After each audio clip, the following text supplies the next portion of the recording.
जय हिंद साथियों। Most welcome आप सभी का आपके अपने चैनल IQ स्टडी सेंटर पर। हरियाणा जीके इंडिया जीके के प्रैक्टिस सेट नंबर 15 के अंदर 2015 से 2025 PYQ हम इस सीरीज के अंदर कर रहे हैं।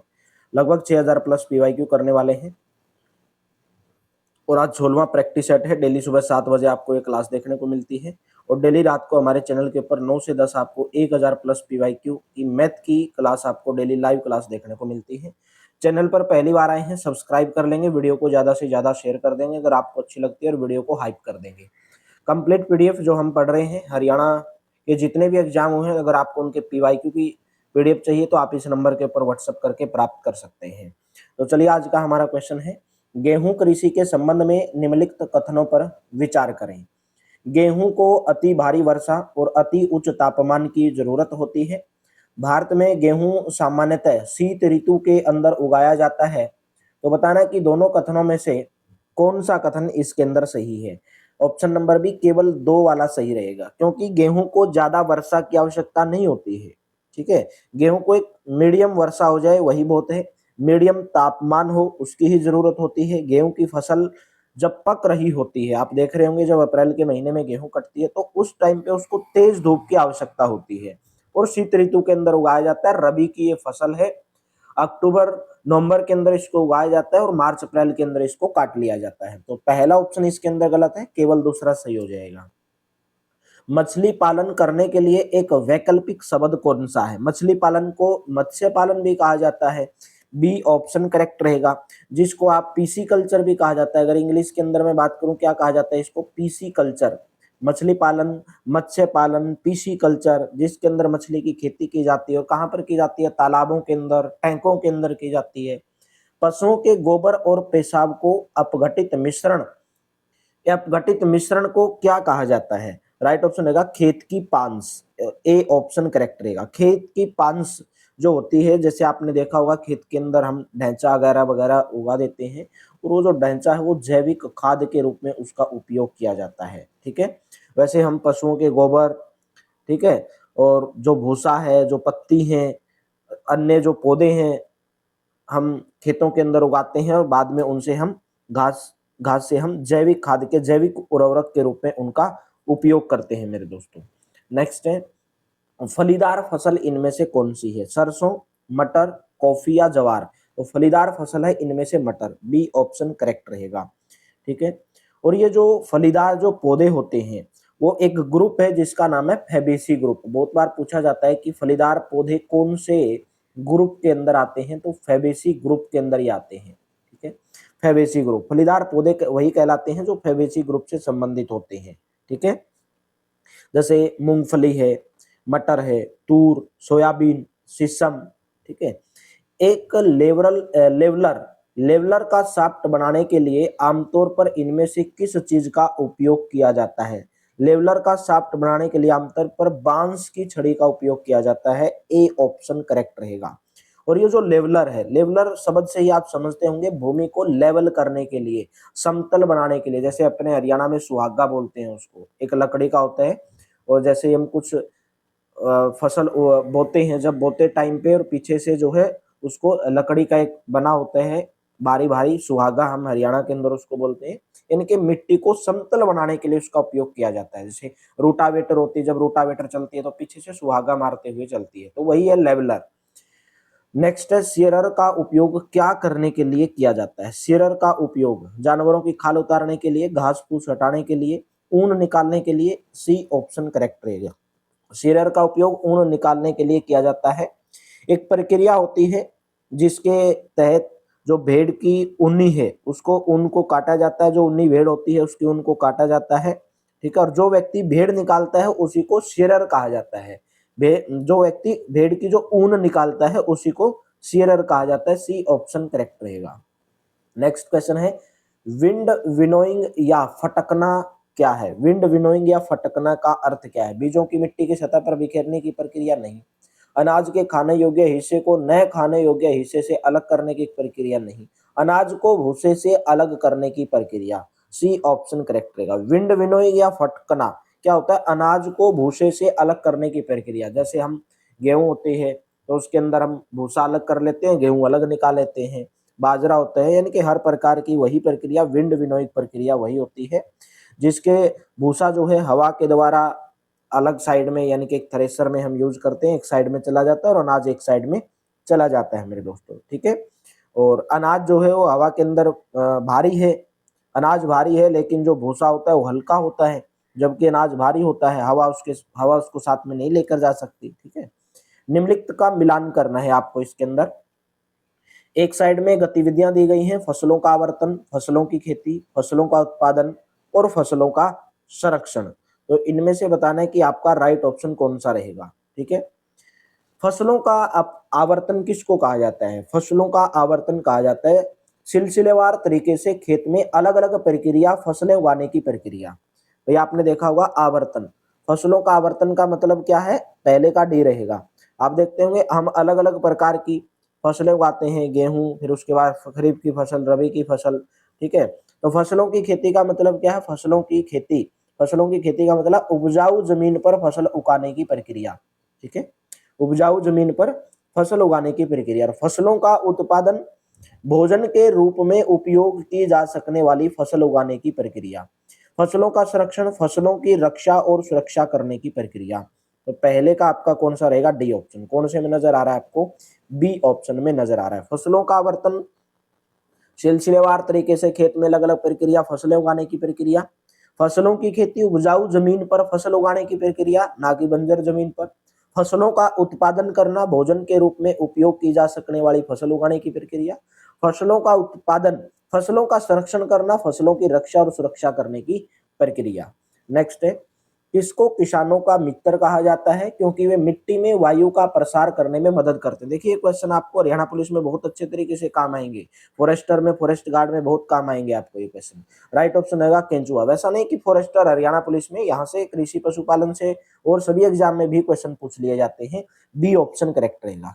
केंचुए को किसानों का मित्र कहा जाता है क्योंकि वो क्या करते हैं? मिट्टी के अंदर रहते हैं केंचुए, ठीक है। और केंचुए मिट्टी को खोदते रहते हैं, यानी कि मिट्टी को पलटते रहते हैं। और जो मृत जीव हैं, ठीक है, मृत जीव जो मिट्टी के अंदर हैं, उनको एक ह्यूमस बनाकर मिट्टी के अंदर उनको मिला देते हैं, ठीक है। ह्यूमस क्या होता है? जो पौधों को पोषक तत्व प्रदान करता है, ठीक है। तो जिसे पौधों की जड़ें क्या करती है? श्वसन करती हैं, यानी कि सांसें लेती हैं, इसलिए केंचुओं को किसान का मित्र कहा जाता है। ऑपरेशन फ्लड का जनक किसको माना जाता है? ऑपरेशन फ्लड का जनक माना जाता है वर्गीज कुरियन को। देखिए जो वर्गीज कुरियन थे उनको ऑपरेशन फ्लड का जनक कहा जाता है। और जो इस परियोजना की जो शुरुआत है वो 13 जनवरी 1970 को हुई थी। 13 जनवरी 1970 को। इसका मुख्य उद्देश्य क्या था? भारत में जो दूध की कमी है उसको दूर करना, ग्रामीण लोगों की आय बढ़ाना, ग्राहक जो है उनको उचित दाम पर दूध उपलब्ध कराना, ये ऑपरेशन फ्लड का उद्देश्य था। विश्व स्तर पर दूध के उत्पादन में भारत को कौन सा स्थान प्राप्त है? राइट ऑप्शन रहेगा पहला स्थान प्राप्त है। दूध के उत्पादन में भारत को पहला स्थान प्राप्त है। भारत विश्व के कुल दूध उत्पादन का लगभग 25% उत्पादन करता है, अकेला भारत। ए ऑप्शन करेक्ट रहेगा। नेक्स्ट है, केंद्रीय चावल अनुसंधान संस्थान कहां पर स्थित है? केंद्रीय चावल अनुसंधान संस्थान कटक। कटक कहां पर है? उड़ीसा के अंदर है। नेक्स्ट है, लीची का खाने योग्य भाग कौन सा है? बीज, एरिल, मध्य भित्ति या भ्रूणपोष। देखिए बीज तो आप लीची का खाते नहीं है, ना केवल उसके अंदर की खाते, आप एरिल, जो लीची का जो एरिल भाग है वही आप खाते हैं, ठीक है, वही आप खाते हैं, जो गुद्दा गुद्दादार होता है, जो और बीच में उसके बीज होता है, फिर यानी कि बीज के चारों ओर वो होता है, उसी को एरिल भाग बोलते हैं लीची का। गेहूं बोने का उपयुक्त मौसम कौन सा होता है? गेहूं बोने का उपयुक्त मौसम अक्टूबर नवंबर। ये कौन सी फसल है? ये रबी की फसल है, ठीक है। राइट ऑप्शन कौन सा रहेगा? ए ऑप्शन करेक्ट रहेगा। नेक्स्ट है, कृषि की शाखा जो दूध और उसे व्युत्पन्न उत्पादों के लिए पशु के व्यवस्थित प्रबंधन पर केंद्रित है उसे क्या कहा जाता है? उसको मुर्गी पालन कहा जाता है। ए नहीं, ऑप्शन नंबर आपको बी करेक्ट रहेगा भाई। दूध, दूध से संबंधित पूछा गया ना, तो दुग्ध उत्पादन, बी ऑप्शन करेक्ट रहेगा, जिसको आप डेयरी फार्मिंग बोलते हैं। डेयरी फार्मिंग या दुग्ध उत्पादन कृषि की एक ऐसी शाखा है जो दूध और उससे जो भी दूध से हम बनाते हैं, ठीक है, जैसे पशु हैं, पशुओं से हमें दूध कहाँ कहाँ से मिलता है? गाय, भैंस, बकरी, ठीक है। तो राइट ऑप्शन कौन सा रहेगा? बी ऑप्शन करेक्ट रहेगा। मधुमक्खी पालन को क्या कहा जाता है? मधुमक्खी पालन को एपी कल्चर कहा जाता है। एपी कल्चर, सेरी कल्चर तो मैंने आपको बताया था, ठीक है। मत्स्य पालन, मत्स्य पालन, मछली पालन तो एपी कल्चर के रूप में जाना जाता है, ठीक है। बहुत सारी देखिए चीजें हैं यहाँ पे। एग्रीकल्चर तो आप खेती ही हो गई आपकी, एग्रीकल्चर तो खेती हो गई। एक होता है आरवी कल्चर, जो आपके एग्जाम में पूछा जाता है, RBCULTURE, R V culture. R V culture क्या होता है? जो झाड़ी होते हैं, ठीक है, झाड़ियों के अंदर जो आप पौधे उगाते हैं, पौधे की कृषि करना और उनका संरक्षण करना झाड़ियों के अंदर, तो उसको आरवी कल्चर कहा जाता है, ठीक है। झाड़ी उगाना, किसी प्रकार की आप झाड़ी बोल सकते हैं, झाड़ी उगाना। एक होता है फ्लोरिकल्चर, फ्लोरिकल्चर। फ्लोरिकल्चर किसको बोलते हैं? फूलों की खेती करना, फूलों की खेती करना व्यापार करने के लिए। एक होता है हॉर्टिकल्चर। हॉर्टिकल्चर क्या होता है? व्यापार करने के लिए विभिन्न प्रकार के फलों का उत्पादन करना। हॉर्टिकल्चर क्या होता है? फलों का उत्पादन करना, ठीक है, फलों का उत्पादन करना। फ्लोरिकल्चर क्या होता है? फूलों का उत्पादन करना, फूलों की कृषि करना। एक होता है ओलेरीकल्चर, ओलेरीकल्चर जो एग्जाम के अंदर पूछे जाते हैं, ठीक है। ओलेरीकल्चर में आप सब्जियों की खेती, सब्जियों की खेती करना, ठीक है। वर्मी कल्चर शब्द का प्रयोग किसके लिए किया जाता है? वर्मी कल्चर का जैविक खेती, बी ऑप्शन करेक्ट रहेगा। जिसे क्या बनाई जाती है? कृत्रिम खाद बनाई जाती है, ठीक है, कृत्रिम खाद बनाई जाती है। तो राइट ऑप्शन कौन सा रहेगा? बी ऑप्शन करेक्ट रहेगा। नेक्स्ट है, खरीफ की फसलों के उदाहरण इनमें से कौन से हैं? खरीफ की फसल जौ और गेहूं, ये तो रबी की फसल है। मूंगफली, मटर नहीं है। जौ, मक्का नहीं है। ऑप्शन नंबर सी, धान और जो मक्का है, धान और मक्का खरीफ की फसलों के उदाहरण हैं। खरीफ की फसलें जून जुलाई के अंदर ये बोई जाती हैं, जून जुलाई के अंदर ये बोई जाती हैं और लगभग सितंबर अक्टूबर के अंदर ये काट ली जाती हैं, ठीक है, सितंबर अक्टूबर में। जैसे आपकी धान यानी कि जिसको आप चावल बोलते हैं, उड़द, जूट, तिल, सोयाबीन। रबी की फसलों के उदाहरण इनमें से कौन से हैं? रबी की फसल मैंने आपको बता दिया कब बोई जाती है, अक्टूबर से दिसंबर या नवंबर तक ये बोई जाती है और मार्च अप्रैल में काट ली जाती है। जैसे जौ, चना, मटर, सरसों, आलू, राई, ठीक है। तो इनमें से रबी की फसल है जौ और गेहूं। ए ऑप्शन करेक्ट रहेगा। मूंगफली नहीं है, इसमें से धान नहीं है, ठीक है, इसमें से मक्का जो है ये खरीफ की फसल है।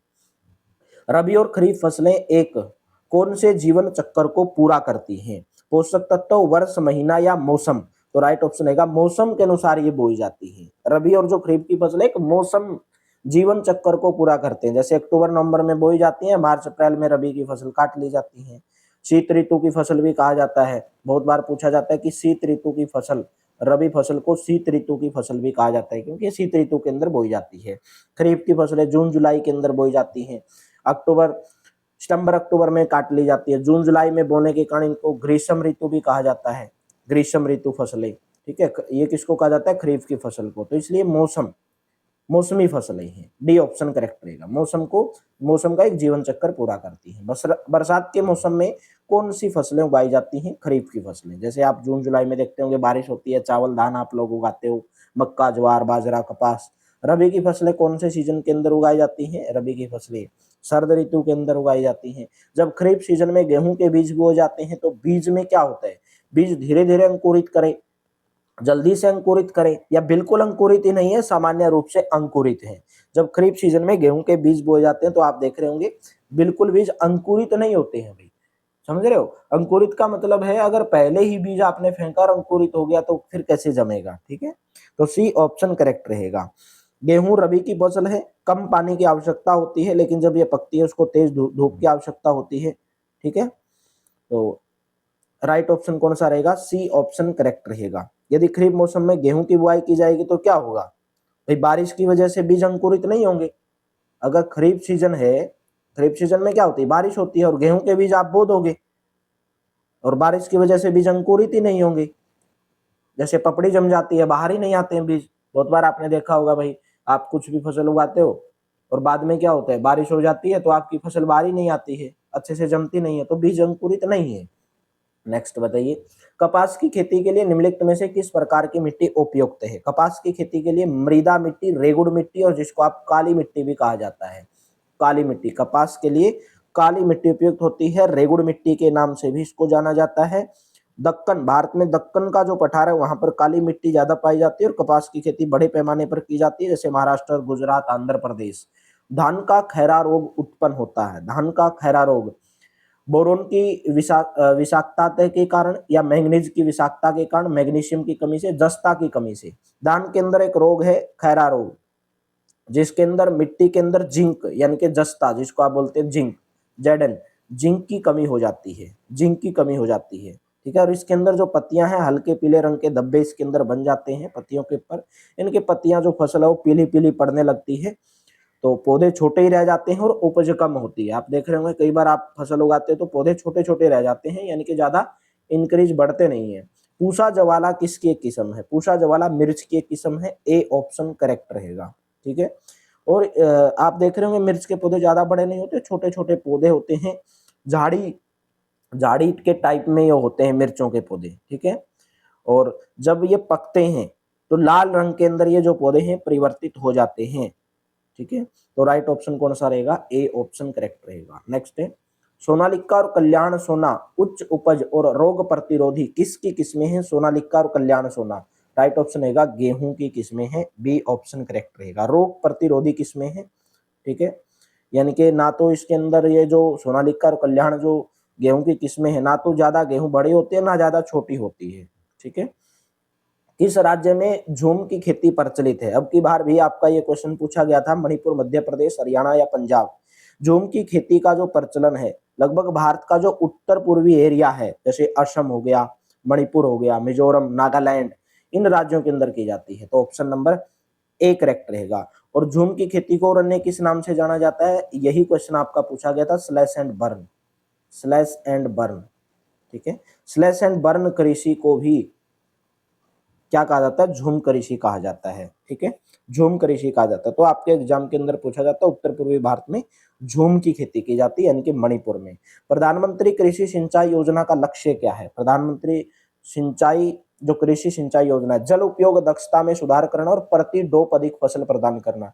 वर्ष 2022 तक सभी के लिए आवास की व्यवस्था करना नहीं, 2020 तक गरीबों की गरीबी समाप्त करना नहीं, देश भर में सस्ती कीमत पर दावा प्रदान करना नहीं। तो पहला ऑप्शन करेक्ट हो जाएगा भाई, जल उपयोग दक्षता के अंदर सुधार करना और प्रति डोप अधिक फसल प्रदान करना। ऑप्शन नंबर कौन सा करेक्ट रहेगा? ए ऑप्शन करेक्ट रहेगा। नेक्स्ट है भारतीय कृषि अनुसंधान संस्थान यानी कि IARI कहां पर है? भारतीय कृषि अनुसंधान संस्थान कहां पर है? नई दिल्ली के अंदर है, जिसको और अन्य किस नाम से जाना जाता है? पूसा संस्थान के नाम से भी जाना जाता है। भारतीय कृषि अनुसंधान संस्थान को अन्य किस नाम से जाना जाता है? पूसा संस्थान के नाम से भी जाना जाता है। और ये पूसा कहां पर है? ये पूसा बिहार के अंदर है। ठीक है, पूसा कहां पर है? बिहार के अंदर है। लेकिन अभी ये वर्तमान में कहां पर है? भारतीय कृषि अनुसंधान संस्थान नई दिल्ली के अंदर है। बी ऑप्शन करेक्ट रहेगा। भारत में गेहूं का जीन बैंक कहां पर स्थित है? भारत में गेहूं का जीन बैंक, गेहूं अनुसंधान संस्थान कहां पर है? करनाल के अंदर है। ठीक है, निम्न में से कौन सी नगद फसल नहीं है? देखिए, नगदी जो फसलें होती हैं जिनको आप व्यापारिक फसल भी बोलते हैं, यानी कि जो आप किस लिए उगाते हो भाई? अपनी कमाई के लिए उगाते हो, जिनको आप खाने के लिए नहीं अपनी कमाई के लिए उगाते हो। तो इसमें से नगद फसल पूछा गया कौन सी नहीं है? ये वो फसलें होती हैं जिनके अंदर जो खेती है वो व्यापार के तरीके से की जाती है। जैसे आपने देखा होगा रबड़ उगाते हैं, रबड़ की फसल, गन्ना। ठीक है, व्यापारिक उद्देश्य है, यानी कि नगदी फसल जिसको आप बोलते हैं। कपास हो गई, कपास, जूट हो गई, चाय हो गई, कहुआ हो गया, तंबाकू हो गया, ये सब कैसी फसलें हैं? व्यापारिक फसलें हैं, यानी कि नगदी फसलें हैं। ठीक है, मक्का एक नगदी फसल नहीं है, मक्का तो एक खाद्य फसल है, खाद्य फसल। ठीक है, तो ऑप्शन नंबर ए करेक्ट रहेगा। नेक्स्ट क्वेश्चन बताइए, कौन सा राज्य भारत का शुगर बाउल कहलाता है? शुगर बाउल भारत का, यानी कि जिसको आप चीनी का कटोरा भी बोलते हैं, चीनी का कटोरा, चीनी का कटोरा भारत का कौन सा राज्य कहलाता है? उत्तर प्रदेश राज्य कहलाता है। गन्ने के उत्पादन में प्रथम स्थान रखता है, गन्ने के उत्पादन में प्रथम स्थान कौन से राज्य का है? उत्तर प्रदेश राज्य का है। ठीक है, और गन्ने के उत्पादन में भारत का विश्व में कौन सा स्थान है? भारत का विश्व में दूसरा स्थान है। निम्नलिखित में से रबी फसलों का चयन करना है। गेहूं, मटर, मक्का, अरहर और राई। इनमें से आपको बताना है कि रबी की फसल कौन सी है। ठीक है, देखो यहां से अगर मैं बात करूं, मटर, गेहूं, गेहूं आपकी रबी की फसल है, मटर आपकी है, लेकिन मक्का और अरहर ये मेरे दोस्तों आपकी खरीफ की फसलें हैं। लेकिन जो राई है वो भी कैसी फसल है, रबी की फसल है। तो ऑप्शन नंबर कौन सा करेक्ट हुआ आपका, बी ऑप्शन करेक्ट रहेगा। अक्टूबर नवंबर में खेती की जाती है और मार्च अप्रैल के अंदर ये काट ली जाती है, जबकि मक्का और अरहर खरीफ की फसलें हैं। नीचे दी गई फसलों में कौन सी खरीफ फसलों के अंदर आती है, धान, मक्का, गेहूं, मटर, गेहूं और मटर तो आती नहीं है, जौ और सरसों भी नहीं आती, धान और मक्का, ऑप्शन नंबर ए करेक्ट रहेगा। नेक्स्ट है, रबी की फसल कौन से महीने के अंत में बोई जाती है। अंत में पूछा गया तो अक्टूबर के अंत में, क्योंकि अक्टूबर नवंबर में बोई जाती हैं, अक्टूबर के एंड में और नवंबर के फर्स्ट में। ठीक है, शीत ऋतु में बोई जाती है, इसलिए इनको शीत ऋतु फसलें भी कहा जाता है। वह फसल जो जून में वर्षा के आरंभ के समय बोई जाती है और नवंबर महीने में काटी जाती है, वह क्या कहलाती है, तो उस फसल को क्या कहा जाता है, खरीफ की फसल कहा जाता है। सी ऑप्शन करेक्ट रहेगा। जैसे आपकी ज्वार, बाजरा, धान, सोयाबीन, मूंगफली, मक्का। भारत में आधुनिक कृषि के संदर्भ में निम्नलिखित कथनों पर विचार करना और बताना है कौन सा कथन इसके अंदर सत्य है। आधुनिक कृषि के संदर्भ में आपको बताना है। इसकी वजह से 1950 में कृषि उत्पादन में हरित क्रांति आई थी। भारत में हरित क्रांति की शुरुआत पहली बात तो 1950 में नहीं मेरे दोस्तों, 1967-68 में, 1967-68 के अंदर की गई थी। हरित क्रांति के दौरान जो गेहूं और चावल की उत्पादकता में बहुत अधिक महत्वपूर्ण वृद्धि हुई थी। ठीक है, गेहूं और चावल की उत्पादकता में। इसने गेहूं के बीज की उच्च उत्पादक किस्में ही केवल लाई, ये भी गलत है भाई, गेहूं भी था, चावल भी था। पंजाब, हरियाणा और पश्चिमी उत्तर प्रदेश के किसानों ने सबसे पहले भारत में आधुनिक कृषि के तरीकों का प्रयोग किया। क्या ये बात सही है? देखिए, पंजाब, हरियाणा, पश्चिमी उत्तर प्रदेश के किसानों ने सबसे पहले भारत में आधुनिक वृद्धि के तरीकों का प्रयोग किया। तो केवल इसके अंदर मैं बात करूं, अगर दूसरा सही रहेगा आपका, क्योंकि गेहूं, इसने केवल यहाँ पे गेहूं बोला है तो गेहूं का भी इन्होंने किया है। और पंजाब, हरियाणा थर्ड भी सही है। HYV बीजों को अत्यधिक जल, रासायनिक और कीटनाशकों की जरूरत होती थी, नहीं, ऐसा कुछ नहीं है। तो फोर्थ इसके अंदर गलत हो जाएगा। तो दूसरा और तीसरा इसके अंदर सही रहेगा।